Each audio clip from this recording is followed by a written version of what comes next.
ఇందులో పాల్పొంది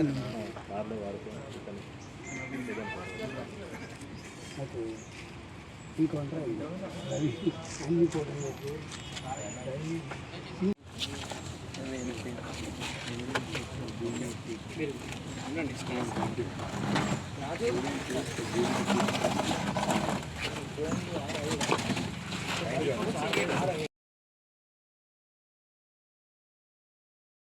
పదహారు తారీఖు రోజు గోపులాపూర్ గ్రామంలో డబుల్ మర్డర్ కేసులో భాగంగా ఏంటంటే వాళ్ళ ఇంటి సమస్యను దృష్టిలో పెట్టుకుని ఏంటంటే బుర్రా నవీన్ మరియు అతని స్నేహితులు కలిసి దీటి మహేష్ దీటి శ్రీనివాసులను దాడి చేసి చంపేసినది. దానిలో భాగంగా ఏంటంటే అందులో నిందితులను 6 వీళ్ళను తర్వాత మొత్తం 7 నిందితులను ఈరోజు మొగిలిపాల రాజేందరు, బొమ్మల వెంకటేషు, నాచిపల్లి గంగారం అలియాస్ మనోజ్, చింతల శేషు మరియు చొప్పర్ అజయ్ వీళ్ళందరూ జగిత్యాల నుంచి పిలిపించుకొని వాళ్ళకి చెప్తాడు, అరే ఇట్లా పొద్దున్న నుంచి గొడవలు అవుతున్నాయి, నేను వాళ్ళను చంపాలనుకుంటున్నా, ఇది సమస్య శాశ్వత పరిష్కారం అయితే ఇల్లు మాకే అవుతుంది అనుకుని వాళ్ళకి చెప్పిందంటే వాళ్ళు రాగానే వీళ్ళందరూ కలిసి ఆ మృతులిద్దరు దీటి శ్రీనివాస అండ్ దీటి మహేష్ ఇంట్లో ఉన్న చూసుకొని ఏంటంటే వీళ్ళందరూ మూకుమ్మడిగా కర్రలను ఐరన్ పైపులతోటి వాళ్ళ ఇంటికి వెళ్ళి దాడి చేస్తారు.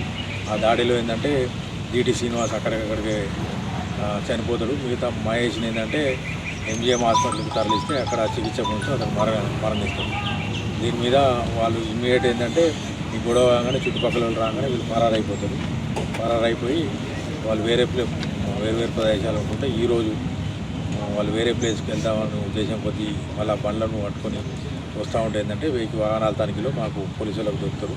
వాళ్ళ వద్ద నుండి ఈ హత్యకు ఉపయోగించిన ఐరన్ పైపు మరియు కట్టెలు, తర్వాత 2 ద్విచక్ర వాహనాలు, 1 కారు, తర్వాత 6 సెల్ ఫోన్లు స్వాధీనం చేసుకోవడం జరిగింది.